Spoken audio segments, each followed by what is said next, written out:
우리 함께 하나님의 말씀 누가복음 4장 18절에서 19절에 있는 말씀을 함께 보도록 하겠습니다. 주의 성령이 내게 임하셨으니 이는 가난한 자에게 복음을 전하게 하시려고 내게 기름을 부으시고 나를 보내사 포로된 자에게 자유를 눈먼 자에게 다시 보게 함을 전파하며 눌린 자를 자유롭게 하고 주의 은혜의 해를 전파하게 하려 하심이라 하였더라. 아멘. 오늘 이 예배를 통해 우리 감동받고 싶으신 분들 한번 아멘 하시기 바랍니다. 하나님이 살아계심을 내가 다시 경험하고 싶으신 분들의 그 간절한 소망을 하나님이 들어주실 것입니다. 그렇다면 이 본문은 도대체 언제 한 말씀인가를 한번 소개해 드리도록 하겠습니다. 여러분, 예수님이 혹시 첫 번째 설교를 뭐 했는지 기억하시는 분이 있습니까? 제가 춘천은하수교회 발령을 2019년 3월 1일에 했는데 제 첫 설교를 기억하시는 분 계십니까? 이렇게 눈을 크게 뜨고 저를 보시면 안다는 말인지 모른다는 말인지 그 설교는 녹화가 되지 않았습니다. 왜냐하면 그때는 미라소가 없었거든요. 그 자리에 산 증인이 지금 이 자리에 딱 한 명 있는데 그분이 바로 성미숙 집사님입니다.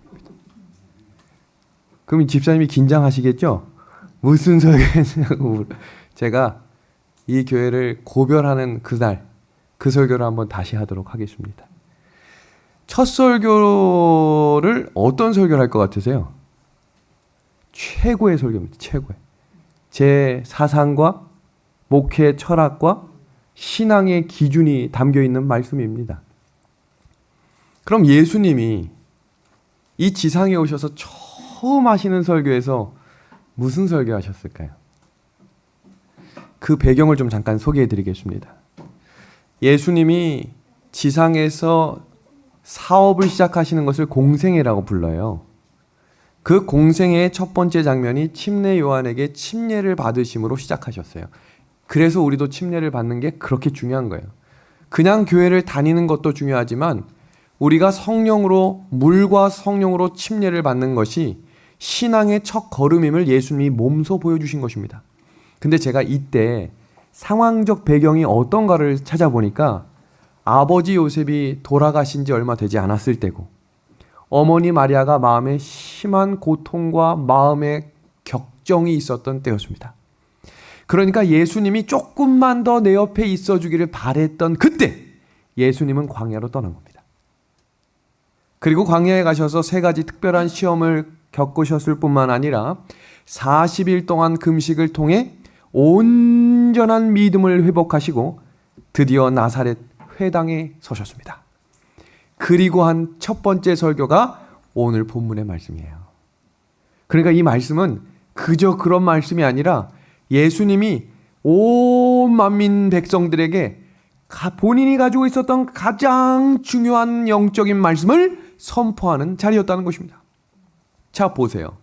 주의 성령이 내게 임하였으니 이는 가난한 자에게 복음을 전하게 하겠다. 제가 오늘 이 본문을 설교하려고 하는 게 아니에요. 오늘부터 다음 주까지 제가 2주 동안에 걸쳐서 예수님이 오시기 바로 직전에 준비해야 될 신앙 두 가지를 살필 건데 그 신앙을 배우기 위해서 우리가 갖춰야 될 마음가짐이 무엇이냐면 가난한 자에게만 복음이 들린다는 거예요. 그러면 이 가난하다는 얘기가 뭔가? 목사님 전 집이 없습니다. 그게 아니에요. 그 가난함이 무엇이냐면 자, 우리 이사야 61장 1절을 통해서 이사야 선지자가 이 마음을 가지라라고 하는 말씀을 같이 한번 느껴보겠습니다. 가난한 자에게 다 같이 읽어봅시다. 시작. 가난한 자에게 아름다운 소식을 전하게 하려 하심이라 나를 보내사 마음이 상한 자를 고치시며. 아멘입니까? 이게 무슨 말이냐면 마음이 상했다는 말은 무슨 말일까요? 가난하다라는 말은 마음과 연결되어 있다 이 말이에요. 그러니까 마음이 갈급하고 마음이 가난해서 상처투성이어서 나는 예수님이 없으면 안 됩니다 라는 이 고백을 할 수 있는 사람들만 예수님의 말씀이 들린다 이 말이에요. 그 말씀을 예수님께서 마태복음 5장 3절에 이렇게 다시 설명하십니다. 심령이 가난한 자는 복이 있나니 천국이 그들의 것이며. 천국의 필요를 느끼는 사람만이 하늘을 주시겠다. 우리 교과 공부하실 때 재림을 기다리십니까? 하는 얘기를 저도 들었는데, 재림을 기다리는 사람만이 예수님과 함께 하늘에 간다 이 말이에요. 하늘의 필요를 느끼지 못하면 하늘의 축복을 결정적인 때에 거절하는 백성이 되겠다고 성경이 이야기했습니다. 영감의 글입니다. 하늘의 필요를 느끼는 것은 하나님의 은혜의 왕국에 들어가는 첫 번째 조건이다. 필요하다고 느껴야 돼요. 감동을 받고 싶다 느껴야 감동이 오는 거지, 아무 관심 없이 그냥 앉아만 있는다고 은혜가 내리는 것이 아니라는 거예요. 하나님밖에 없습니다 라는 고백이 우리의 심령 속에 가득해야 오늘 말씀의 은혜가 충만할 것입니다. 예수님 말씀에 대한 두 가지 반응은 언제나 있었어요. 제가 감히 예수님보다 설교를 잘한다 할 수 있겠습니까? 그러니까 조는 건 당연해요. 예수님이 설교할 때도 졸았고 사도 바울은 설교할 때 누군가 졸다 떨어져 죽었어요. 그러니까 예배 시간에 조는 건 문제가 없어요. 그러나 그 예배를 통해 은혜를 받고 싶은 사람들에게는 반드시 감동과 은혜를 주시겠다는 것입니다. 자, 한번 볼까요? 예수님의 놀라운 말씀을 듣는 그 순간에 어떤 사람들의 마음속에는 감동이 가득했다 그랬습니다.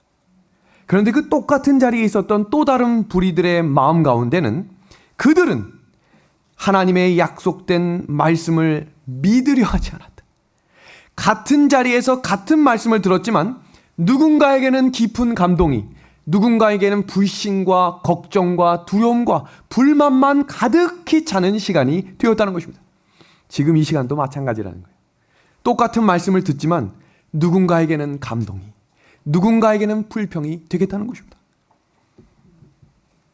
동시대에 살았던 엘리야와 엘리사에게 수많은 사람들의 만남이 있었지만 유독 특별한 하나님의 기적과 은혜를 경험했던 사람, 대표적인 두 사람이 있는데, 한 사람은 사르밧 과부였고 또 한 사람은 나만 장군이었습니다.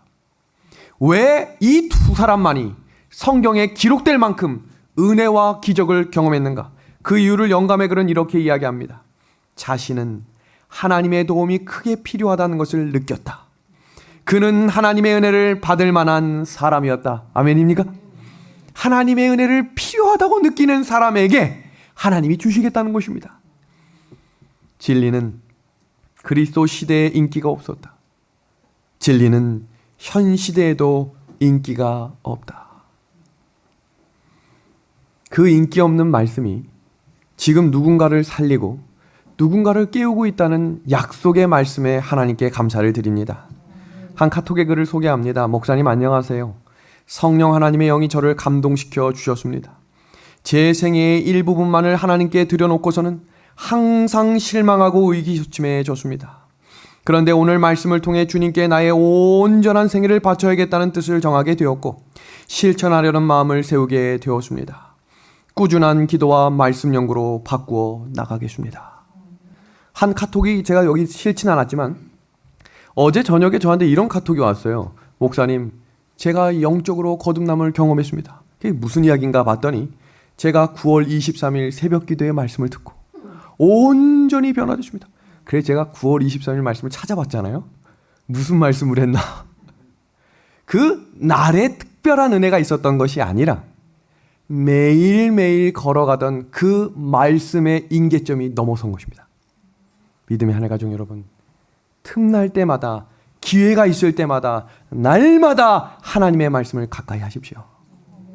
그럼 심령이 가난한 자가 복이 있겠다. 이 복이 도대체 뭔가? 이 복이라는 단어가 히브리어로 마카리오스라는 단어인데 이 복이라고 하는 단어가 영어로 blessed입니다. 우리가 행복하세요 라고 사람들한테 이야기할 때 그 행복을 무슨 단어를 씁니까? happy라고 이야기합니다. happy. 근데 그 happy라는 단어는 happen. 이 단어는 무슨 말이냐면 우연히 오는 축복이라는 거예요. 근데 하나님이 주시는 축복은 우연히 오는 그런 축복이 아니에요. 그래서 성경에서 이야기하는 것은 축복이라고 쓰지 않고 복이라고 씁니다. 그럼 이 복이라는 단어가 무슨 단어에서 온 것인가? blessed라고 하는 이 단어는 bleed라는 단어에서 온 거예요. 피입니다. 피. 구약의 제사를 왜 드렸죠? 우리의 죄를 온전히 용서받음으로 하나님과의 관계를 다시 회복하기 위해 드리는 게 제사였거든요. 그렇기 때문에 오늘 드리는 이 예배가 하나님과의 올바른 관계로 회복되기 위해 필요한 사실은 하나님, 나는 하나님의 도움이 필요합니다. 하나님의 은혜를 주십시오. 이 마음이 하나님과의 관계에 회복되는 시작임을 기억하면 좋겠습니다. 우리 아멘 하실 준비하십시오. 예수님의 재림은 우리의 소망입니다. 이게 성경의 결론이에요. 그리고 이것이 신앙의 결론입니다. 재림이 없으면 어제 저녁 설교가 의미가 없어요. 십자가가 의미가 없다고요. 그리고 재림이 없으면 부활도 의미가 없어요. 왜냐하면 그게 성경 마지막 책 마지막 구절에 끝나는 정의의 구절이기 때문입니다. 그런데 오늘날 많은 사람들이 재림에 대해 관심을 갖지 않기 때문에 이 말씀을 전하는 게 매우 어렵습니다. 관심이 없는 사람한테 그 관심을 끌어서 설명을 하려면 너무너무 어려운 거예요. 왜냐하면 관심이 없기 때문에.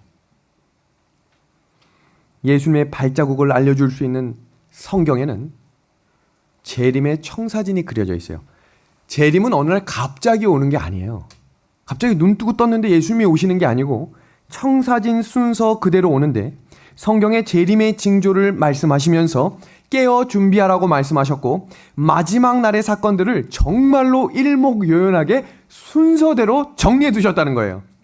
그러면서 그 예언이 그대로 이루어질 것임을 말씀하시며 예언을 공부하라라고 말씀하신 것입니다.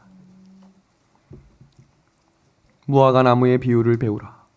성경의 마태복음과 마가복음과 누가복음에 걸쳐서 반복적으로 강조하고 있는 한 말씀이 있는데 그 말씀은 때가 이르리니 너희가 그것을 보고 알겠다 이렇게 되어 있어요. 그 구절의 대표적인 구절이 오늘 이 본문 구절인데 그 구절 보세요. 무화과 나무의 비유를 배우라. 그 가지가 연하여지고 잎사귀를 내면 여름이 가까운 줄을 아나니 이와 같이 너희도 이 모든 일을 보거든 인자가 가까이 곧 문 앞에 이른 줄을 알라라고 이야기하고 있습니다. 이 말은 징조를 통해 재림의 임박성을 너희가 깨달을 수 있게 하겠다는 것입니다.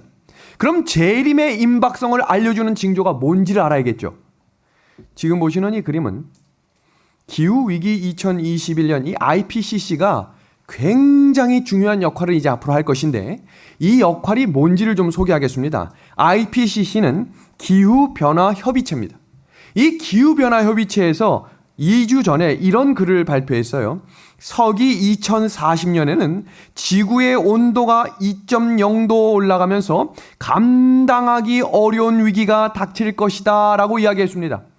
예수님의 재림은 예수님의 초림과 같고 예수님의 재림은 노아의 때와 같으며 예수님의 재림은 롯의 때와 같다고 성경이 기록했습니다.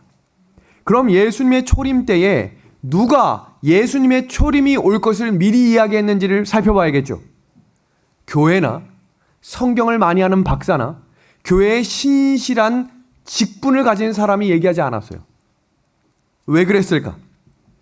교회가 잠들고 세속화됐었기 때문이에요. 이 말은 마지막 재림의 때에도 교회가 세상을 향해 외치지 못한다 이 말이에요. 그래서 라오디게아 교회를 이야기하면서 그들은 옷을 입은 줄 알았지만 벌거벗은 자다라고 이야기한 거예요. 본인들이 흰 예복을 입고 있다고 얘기하지만 그들의 말이 먹히질 않아요. 왜요? 세상하고 똑같기 때문에. 구별됨이 전혀 없기 때문에 무언가를 이야기해도 사람들에게 영향력이 없는 거예요. 왜 그럴까? 성경의 말씀을 알고 있었지만 말씀대로 살지 않았기 때문에 그들의 말이 영향력이 없었어요.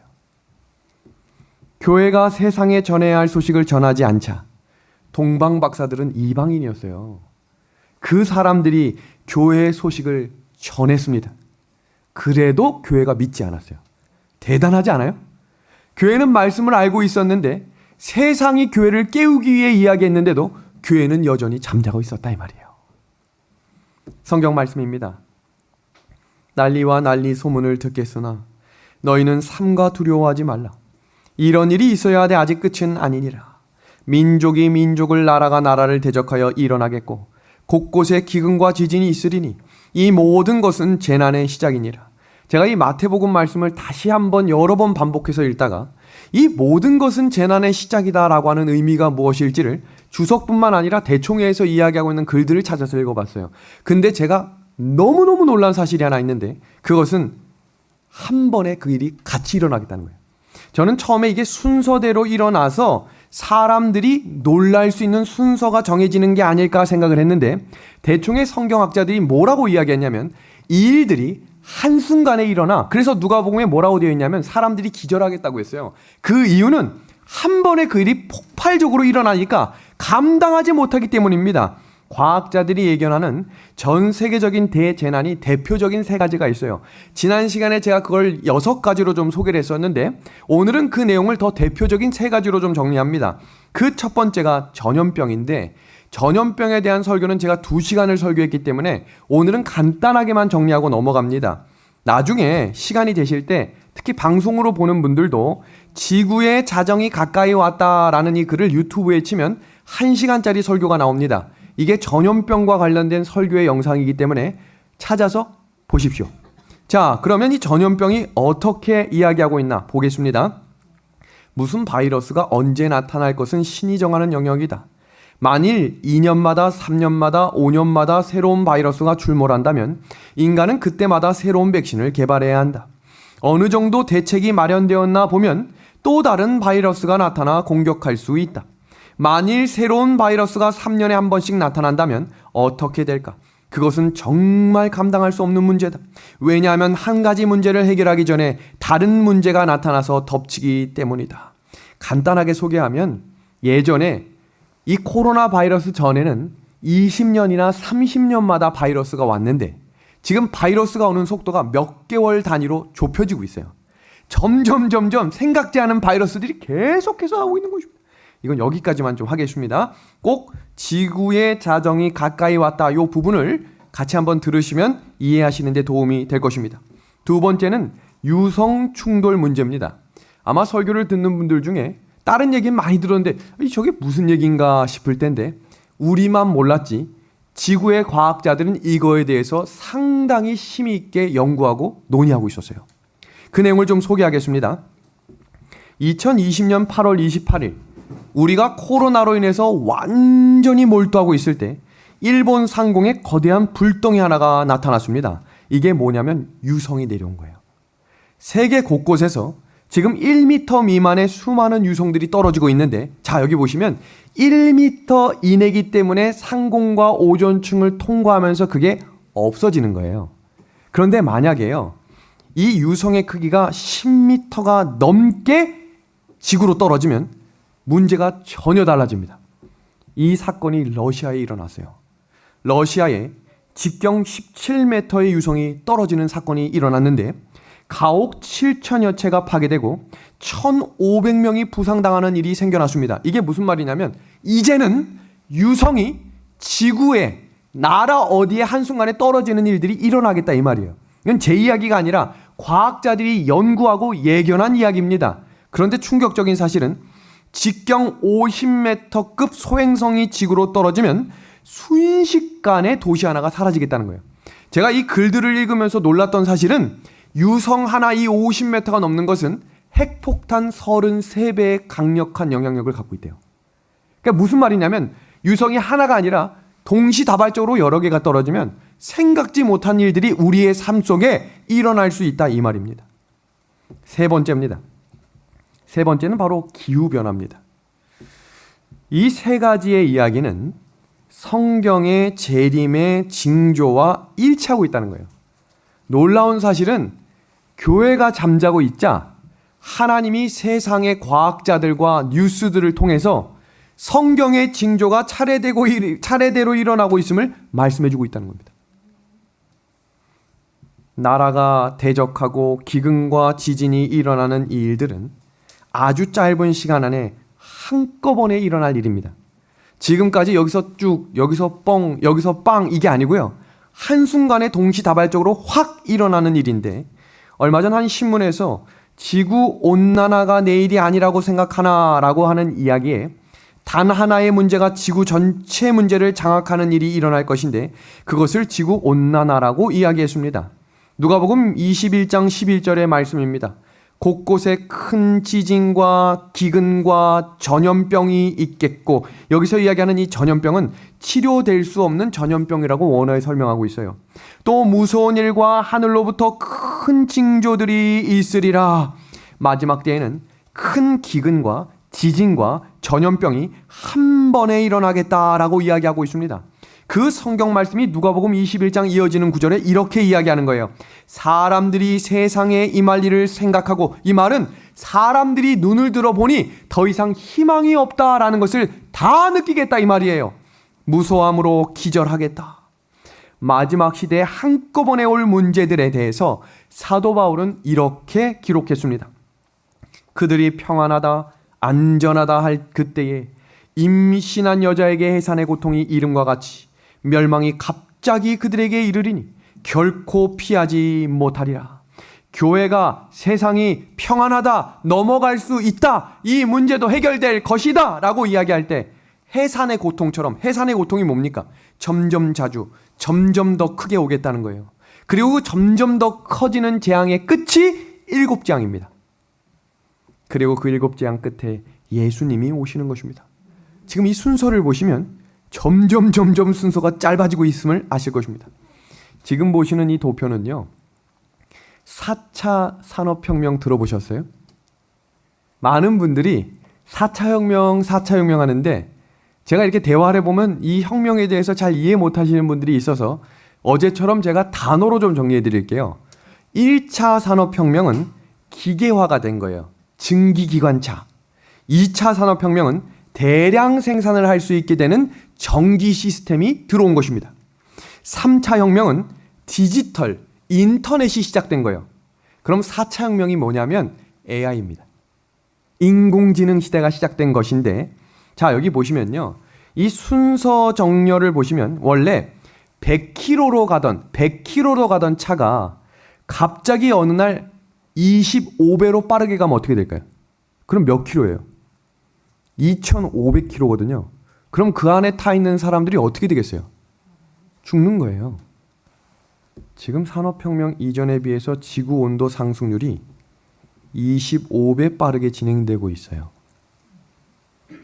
지금 보시는 이 표는 1880년대부터 2020년까지 지구의 온도 변화를 기록한 건데, 이 올라가는 속도가 사람이 따라갈 수 없는 수십 배의 속도로 올라가기 시작하는 것입니다.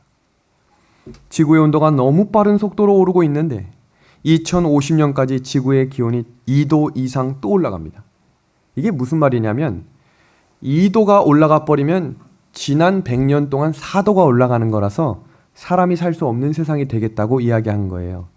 그럼 지금부터 이걸 잘 보셔야 합니다. 지구 온난화가 계속되면 홍수와 기근과 폭염은 지금보다 더 심해질 것인데, 이 일로 물 부족으로 4억 명이 물이 없어 죽게 되는 일이 생길 거예요. 그리고 이 일은 식량 부족으로 이어지고, 이 일이 내정과 난민 문제로 이어지겠다는 거예요. 향후 30년간 2억 명의 난민이 생길 거거든요. 이게 유엔이 얼마 전에 발표한 이야기예요. 여러분, 지금 보시는 이 그림은요, 얼마 전 아프가니스탄이 굉장히 소용돌이치는 난리통에 각 나라별로 난민들이 이렇게 가는 일들이 있었죠. 그런데 세계 난민의 0.1%인 20만 명이 한국에 들어오면 감당할 수 없는 일이 일어날 거예요.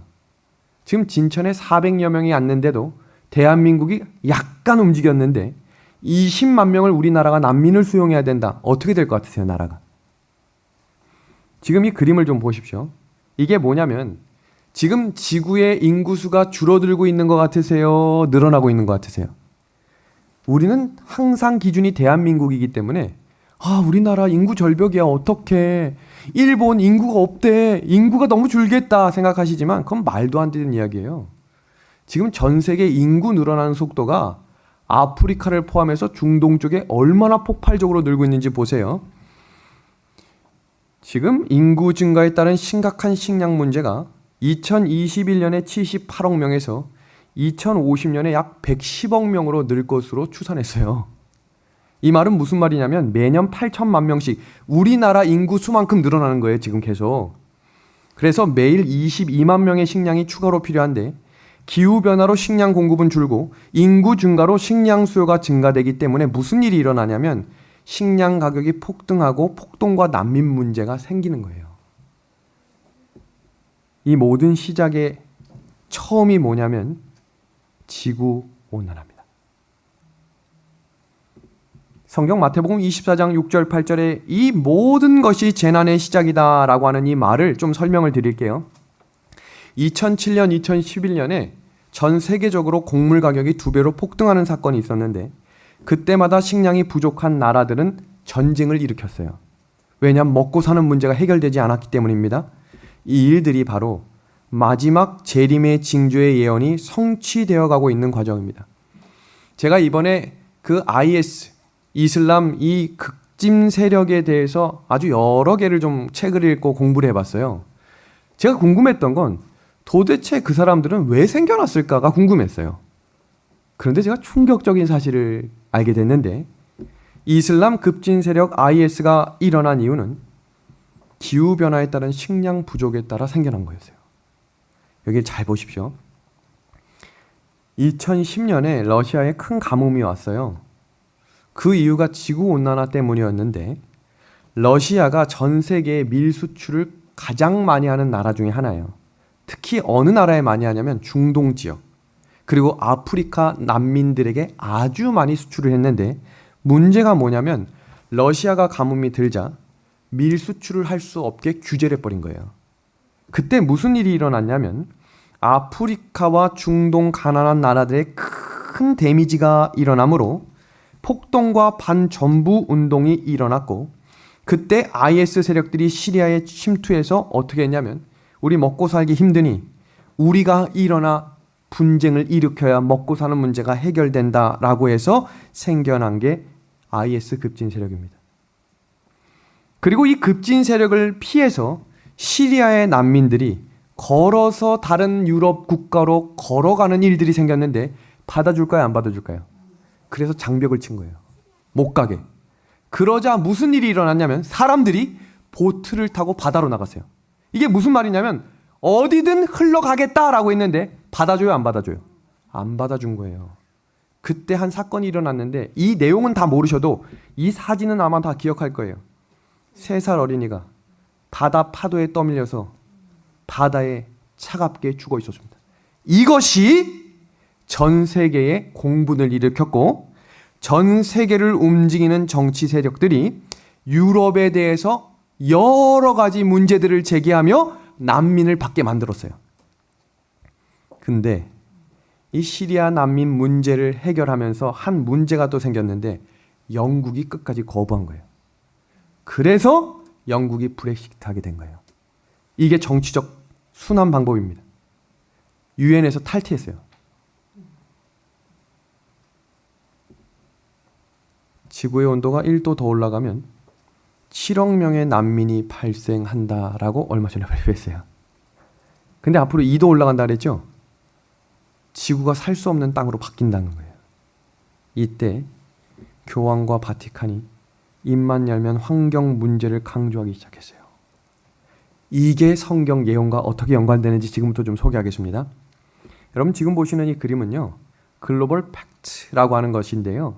이 글로벌 팩트는 전 세계의 가장 지도력과 영향력을 끼치는 과학자들과 정치 지도자들을 한자리에 모으는 일인데 이 일을 누가 하냐면 바티칸이에요. 이 일을 왜 하느냐? 모여가지고 뭐 하자는 거예요? 지구 환경 문제를 우리가 같이 논의하자. 얼마나 공론화하기 좋습니까? 그런데 이 이야기가 코로나 바이러스로 모이지 못했는데 2021년 11월 첫째 주에 모이기로 발표가 됐어요. 그럼 이때 모여서 뭘 얘기할까? 지금부터 그 내용을 좀 소개하겠습니다. 교황이 환경보호 문제를 강조하며 환경보호를 이제 전 세계가 함께 협력하자라고 이야기합니다. 원래는요, 환경보호를 하자라고 말했는데 이제는 나아가서 환경보호를 함께 해야 한다라고 이야기했어요. 왜 교황과 바티칸이 기후변화에 깊은 관심을 갖고 있을까? 그 이유는 지구를 영적으로 정치적으로 이끌어가기를 원하기 때문이에요. 근데 중요한 사실은 이 기후변화 문제를 해결 안 하면 한 나라만 해서 안 되고 국가 간 긴밀한 연관을 가져야 돼요. 이제 무슨 말인지 아시겠죠? 이게 계시록 13장에 나온 종교연합운동과 연관이 될 거예요. 사람들은 그 누구도 해결하지 못한 기후변화 문제를 바티칸이 해결해 주기를 기대하고 요청하게 될 것입니다. 잘 보십시오. 이게 이 시대 안에 일어나게 된다면 일요일 법령이 우리 눈앞에 펼쳐지게 될 거예요. 교황이 발표한 이야기를 좀 보세요. 이 글을 좀 번역해 드립니다. 일주일의 하루를 지구 휴식의 날로 정합시다. 일주일 중 하루를 지구 전체가 쉬면 이산화탄소 배출을 단숨에 7분의 1로 줄일 수 있습니다. 이게 별거 아닌 것 같지만요. 전 세계의 유수한 대학의 청년들이 이 글을 호응하고 SNS를 통해서 홍보하기 시작했어요. 이게 무슨 말이냐면 많은 청년들이 지금 인스타그램이나 SNS 팔로워들을 많이 갖고 있거든요. 자연스럽게 이걸 방해하는 사람들은 나쁜 사람들로 인식시키는 일들이 일어나고 있다고요. 그럼 이 하루가 언젠가? 여러분, 그 하루가 바로 일요일입니다. 바쁜 일상에 진정한 쉼이 필요하지 않겠습니까? 예수님께서는 제자들에게 당신과 함께 외딴 곳으로 가서 좀 쉬자고 초대하십니다. 육체적인 휴식뿐 아니라 마음의 휴식이기도 합니다. 정말로 쉬어야 합니다. 그렇다면 어떻게 이런 일을 할 수 있을까요? 일 중독에서 휴가 중독으로 넘어가지 않도록 잠시 멈추고 침묵 중에 머물고 기도해야 합니다. 이 발표를 2021년 7월 18일에 했거든요. 이 일요일 강제 법령의 명분을 좀 보여드릴게요. 자녀 보호와 가정 회복과 범죄 감소와 이 네 번째 탄소 배출 감소, 지구 온난화를 억제할 수 있는 가장 좋은 방법은 일주일 중 하루를 법으로 쉬게 만드는 것이다. 그리고 그것이 내전과 난민과 여러 분쟁을 해결할 수 있는 가장 좋은 방법임을 이야기할 것입니다. 영감의 글은요, 이 일요일 운동에 대해서 이렇게 소개하고 있어요. 오늘날 암암리에 그 길을 마련하고 있는 이 지도자들은 문제의 진상을 숨기고 있고 그 운동에 연합하는 많은 사람들은 저류가 어디로 향해 흐르고 있는지 스스로 깨닫지 못한다. 그 공허는 부드럽고 그리스도인답게 보이지만 그것을 말할 때는 용의 정신을 나타낼 것이다. 여러분, 이게 왜 중요하냐면 이 석학들이 이야기하는 내용을 좀 보세요. 코로나가 이 일들을 너무나 자연스럽게 할 수 있도록 만들었는데 폭풍이 지나고 인류가 살아남겠지만 우리는 다른 세상에 살게 되겠다. 여러분, 이 다른 세상이 뭘 것 같으세요? 이 다른 세상은요, 개인의 자유를 상실하고 통제하고 감시하는 사회로 만들겠다 이 말이에요. 이게 다니엘 2장의 이야기입니다. 성경의 예언이 성취되고 있다고요. 하나하나씩 너무나 자연스럽게 누구도 반감 가지지 않게 자연스럽게 만들어가고 있는 것입니다. 여러분, 깨어나십시오. 이 일들을 통해 우리가 역사적으로 확인해야 될 일들이 있어요. 종교적 박해를 하는 일에 있어서 왜 계시록 13장에 그들이 다 죽이려고 할까? 왜 그들에게는 매매하는 표를 주지 않는다고 이야기할까? 그 이유를 성경은 이렇게 이야기합니다. 여기 잘 보십시오. 너희를 죽이는 것이 하나님을 섬기는 일이라고 생각하기 때문이에요. 환경을 보호해야 되는데 그 환경 보호 문제로 이 일요일을 다 같이 쉬자라고 이야기하는데 종교를 연합하자, 정치를 연합하자, 교육을 연합하자, 문화를 합치자라고 이야기하는데 그 사상과 신념을 가지고 합치지 않으려고 하는 세력들이 나타나겠다는 거예요. 성경은 그 자들을 남은 자들이라고 이야기했고 그 자들이 갖고 있는 믿음이 하나님의 계명과 예수에 향한 믿음을 가진 자라고 이야기한 것입니다. 그 일들을 지금 준비하시는 거예요. 그러면 우리가 기억해야 될 것은 그 일들을 어떻게 준비하겠느냐라는 거예요. 참된 그리스도인들은 어떤 문제가 일어나야만 예수님을 바라보는 사람이 아니라 핍박을 받든 복을 받든 상관없이 날마다 예수님께 나아가는 사람들임을 기억하는 이 안식일이 되면 좋겠습니다. 마지막 시대는요, 신앙이 아니면 통과할 수 없는 시대가 올 것이에요. 상식을 잃어버리고 이성을 잃어버리고 기본 기준이 없는 시대예요. 그냥 다 틀린 거예요. 나랑 다르기 때문에. 그리고 모두가 이거라고 이야기할 때 아니다라고 말하는 사람들은 죽이려 갈 겁니다. 그때 기억하셔야 될 건 진리를 정확히 이해하지 못하면 스스로가 너무나 혼란스럽게 될 것입니다. 지금 이 도표를 좀 잘 보시길 바랍니다. 예수님의 초림과 재림에 대해 사탄의 전략을 좀 지금부터 소개해 드릴게요. 유대교가 형식적인 제사를 드리게 했어요. 그냥 예배를 형식적으로 드리게 하는 거예요. 그리고 그 예배를 형식적으로 드리지 않는 사람들을 비난하게 만들었어요. 두 번째는 예수님에 대해 대단한 오해를 갖게 했습니다. 예수님이 벌을 주고 예수님이 힘들게 하고 예수님이 시련을 주시는 분으로 오해하게 만들었고, 이기심과 물질주의가 교회 안에 만연하기 시작하자 사람들이 현실적인 메시아, 이 먹고 사는 문제를 해결해주고 이 아픈 부분을 해결해주고 이 문제가 해결해주는 메시아를 기다리게 됐고, 결국 그들은 예수님을 맞이하는 데 실패했고 예수님은 오셨습니다. 그리고 예수님이 오셔서 성령을 통해 세운 교회가 초기교회인데, 초기교회가 또 어떻게 무너지나 보겠습니다. 박해와 핍박이 몰려오자 국가에 저항하는 듯 했지만 교회가 세속화되기 시작했어요. 그리고 교회가 정치화되기 시작하면서 그 교회가 중세교회로 넘어가게 됩니다. 중세교회를 잘 보십시오. 중세교회는 교회와 정치가 연합함으로 성경을 읽지 못하게 만들었고, 진리의 빛이 꺼짐으로 재림 사상이 사라져버렸습니다. 그때 예수님께서 남은 무리를 통해서 하신 일이 무엇이냐면 종교 개혁을 일으키심으로 새로운 개신교회를 세운 것입니다. 그 개신교회가 영혼불멸 사상과 휴거설과 현실 기복주의와 천년에 대한 오해와 재림의 무관심을 만들어버리고 19세기에 재림운동이 일어났던 것입니다. 그 재림운동이 일어났던 1844년에 태어난 무리들을 남은 자손이라고 이야기하는데, 성경의 그 남은 교회의 사명을 재림기별을 전파하고 재림맞이를 준비하며 세상의 빛이 되라고 말씀하셨습니다. 그리고 늦은 비 성령의 역사를 통해 남은 자손들이 그 하나님의 계명을 가지고 전진할 때 하나님께서 이 땅에 재림을 맞이하는 백성들로 삼아 주시겠다 약속하셨던 것입니다. 그럼 우리가 지금 어떻게 깨어나야 할까? 사탄의 전략에 넘어간 그리스도인들입니다. 기독교의 목회자들은 재림 관련 설교를 거의 하지 않아요. 결과적으로 교인들이 재림에 대해 무지하고 무관심하게 변했습니다. 재림이 무엇이고 어떻게 준비해야 되는지를 모르는 것입니다. 본인의 무관심 때문에 재림 기별을 잘 전하지 않고 재림에 대해 자주 말하거나 설교하면 종말론자라고 손가락질을 합니다. 초림 전 유대인들과 재림 전 기독교인들의 상태가 매우 비슷합니다. 영감의 글입니다.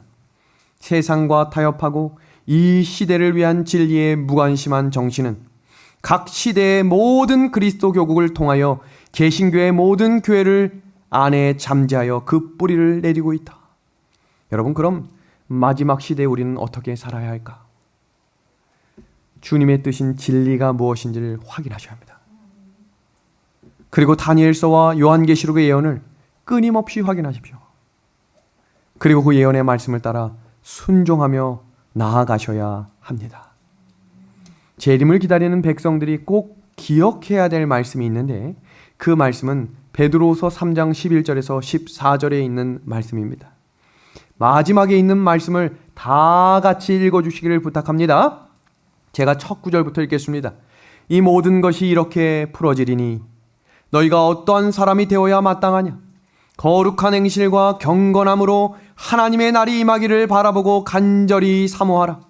그날에 하늘에 불이 타서 풀어지고 물질이 뜨거운 불에 녹아지려니와 우리는 그의 약속대로 의가 있는 곳인 새 하늘과 새 땅을 바라보도다. 그러므로 사랑하는 자들아, 너희가 이것을 바라보나니. 같이 읽어보겠습니다. 시작. 주 앞에서 점도 없고 흠도 없이 평강 가운데서 나타나기를 힘쓰라. 아멘. 이 말씀을 다른 말씀으로 뭐라고 말씀하셨냐면 경건을 연습하라라고 이야기했어요. 훈련하라는 것입니다. 그 말씀이 무슨 뜻인가? 말씀으로 죄를 이기는 연습을 하셔야 합니다. 말씀으로 죄를 이기는 연습을 하셔야 합니다. 예수님께서 모든 시험을 말씀으로 이기셨어요. 정말 힘들고 어려운 때가 되면 말씀도 읽혀지지 않고 이 말씀이 되게 불신이 될 때가 있어요. 아, 이거 이대로 안 되네. 아, 이거 믿었는데 마음이 용서도 안 되고 계속 믿기만 하고 다 안 되네. 그때 그 의심을 사라질 수 있도록 기도하십시오.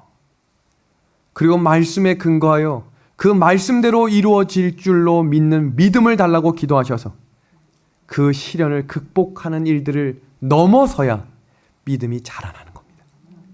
영감의 글입니다. 날마다 열심히 하나님과 그가 보내신 예수 그리스도를 알고자 힘쓰는 자는 심령의 힘과 능력을 얻을 것이다. 성경을 부지런히 상고함으로써 얻은 지식은 적절한 시기에 기억 속에 번개같이 떠오를 것이었다. 그러나 그리스도의 말씀에 정통하게 되기를 등한히 하고 시련 가운데서 당신의 은혜의 능력을 전혀 시험하지 않았다면 그들은 성령께서 하나님의 말씀을 기억나게 하려 주시라고 기대할 수 없을 것이다. 마지막에 큰 환란이 올 때 성령께서 말씀을 생각나게 하실 거거든요. 근데 개인적으로 읽은 말씀이 없으면 그 시험을 통과할 수 없는 거예요. 꼭 성경을 읽으십시오. 꼭 성경을 읽으셔야 합니다. 개인적인 말씀을 상고하시고 그 말씀을 암송하십시오. 그래서 성령께서 위기의 순간 그 말씀을 붙들 수 있도록 하나님께서 우리와 함께 해주시기를 간절히 소망합니다. 그리고 기억하셔야 될 또 다른 것은 성령께서 도와주신다는 사실을 확신하셔야 합니다. 성경 말씀 로마서 7장 18절 21절의 말씀입니다. 내 속 곧 내 육신에 선한 것이 거하지 아니하는 줄을 아노니 원함은 내게 있으나 선을 행하는 것은 없노라. 그러므로 내가 한 법을 깨달았노니 곧 선을 행하기 원하는 나에게 악이 함께 있는 것이로다. 사도 바울이 예수님을 믿고 지냈지만 여전히 마음 가운데 갈등이 있었다는 거예요. 이 문제를 어떻게 해결했는가 보겠습니다. 이는 그리스도 예수 안에 있는 생명의 성령의 법이 죄와 사망의 법에서 너를 해방하였습니다. 육신을 따르지 않고 그 영을 따라 행하는 우리에게 율법의 요구가 이루어지게 하려 하심이니라. 사도 바울이 승리했습니다. 성령께서 도와주신다는 사실입니다. 요한복음 16장 13절의 말씀입니다. 그러나 진리의 성령이 오시면 그가 너희를 모든 진리 가운데로 인도하시리니 그가 스스로 말하지 않고 오직 들은 것을 말하며 장래일을 너희에게 알리시리라. 아멘입니다. 여러분, 지금 준비하셔야 합니다. 디모데후서 3장 16절에서 17절입니다. 하나님의 사람으로 온전하게 하며 모든 선한 일을 행할 능력을 갖추게 하려 하심이니라. 그리고 기억하십시오. 실수에도 용서하시는 분이라는 것입니다. 이사야 55장 7절입니다. 그가 너그럽게 용서하시리라. 요한일서 1장 9절입니다. 만일 우리가 우리 죄를 자백하면 그는 미쁘시고 의로우사 우리 죄를 사하시며 우리를 모든 불의에서 깨끗하게 하실 것이요. 그리고 지금 이 시대에 우리 어떻게 살아야 합니까? 성경은 적극적으로 선을 행하라고 이야기했습니다. 여기서 이야기하는 선은 누군가한테 빵 하나 더 주라 이 말이 아니에요. 여기서 이야기하는 선은 하나님의 말씀을 전하라는 것입니다. 여러분, 제가 미용실을 다녀오면 가끔씩 놀랄 때가 있어요. 그 앞에 현수막이 있는데 한 교회 현수막에 뭐라고 되어 있냐면 이제 곧 전도하지 못하는 시대가 올 것이다. 그 밑에 가로치고 차별금지법. 이제는 더 이상 이게 무슨 말이에요? 우리만 잘하자는 얘기예요? 여러분, 로마 교황이 10계명을 새로 발표했는데 그 중에 7번째가 개종시키지 말라라는 법이 있어요. 이제 전도에 못할 시기가 곧 옵니다. 그 전에 열심히 전도합시다. 그래야 우리가 사는 거예요. 혼자서 살 수 없어요. 누군가를 살리려 할 때 하나님이 우리를 건져주시겠다 했거든요. 성경 말씀입니다. 내가 선을 행하면 어찌 낯을 들지 못하겠느냐. 선을 행하지 아니하면 죄가 문에 엎드려 있느니라. 갈라디아서 6장 9절입니다. 우리가 선을 행하되 낙심하지 말지니 포기하지 아니하면 때가 이름에 거두리라. 아멘입니다. 베드로전서 3장 13절의 말씀입니다. 또 너희가 열심으로 선을 행하면 누가 너희를 행하리요. 베드로전서 4장 19절입니다. 그러므로 하나님의 뜻대로 고난을 받는 자들은 또한 선을 행하는 가운데에 그 영혼을 미쁘신 창조주께 의탁할지어다. 아멘. 요한삼서 1장 11절 다 같이 읽겠습니다. 시작. 사랑하는 자여 악한 것을 본받지 말고 선한 것을 본받으라. 선을 행하는 자는 하나님께 뭐하고요? 속하고 악을 행하는 자는 하나님을 배웁지 못하였느니라. 아멘. 마지막 때의 교회 안에 두 부류입니다. 첫 번째는 일어나는 현상과 징조들을 보며 무서워하는 사람들입니다. 또 다른 사람은 용기를 가지고 전진하는 사람들입니다. 이 사람들은 우리가 어떻게 이 어려움을 이길 수 있을까? 그리고 그들이 이렇게 이야기할 것입니다. 사랑이 두려움을 이길 것이다. 믿음의 아내 가족 여러분, 오늘 설교는 이제 마칠 것입니다. 재림의 때를 기다리는 신앙. 그 첫 번째는 바로 종말 신앙을 가지라는 겁니다. 마지막 때가 올 것이다. 하나님께서 준비시키실 것이다. 우리가 그 사람이 되어야 한다. 그 사람들이 외치는 마지막 호소의 말씀을 다 같이 읽고 오늘 안식일 말씀을 마치겠습니다. 다 같이 읽겠습니다. 볼지어다. 시작. 볼지어다 그가 구름을 타고 오시리라. 각 사람의 눈이 그를 보겠고 그를 찌른 자들도 볼 것이요 땅에 있는 모든 족속이 그로 말미암아 애곡하리니 그러하리라. 아멘. 예수님이 오실 때 애곡하는 자가 되지 맙시다. 예수님이 오실 때 기다리고 간절한 심령으로 가난한 마음을 가졌던 사람들이 예수님과 함께 구름 속으로 올라가게 될 것입니다. 그때 우리의 아픈 마음과 아픈 몸이 치료될 것입니다. 온전히 변화된 모습으로 우리 예수님을 맞이하게 될 것입니다. 그 자리에 오늘 이 말씀을 듣고 있는 저와 우리 모든 믿음의 가족들이 함께 동역하고 동참하게 되기를 우리 예수님의 이름으로 소망하며 오늘 안식일 말씀을 마치겠습니다.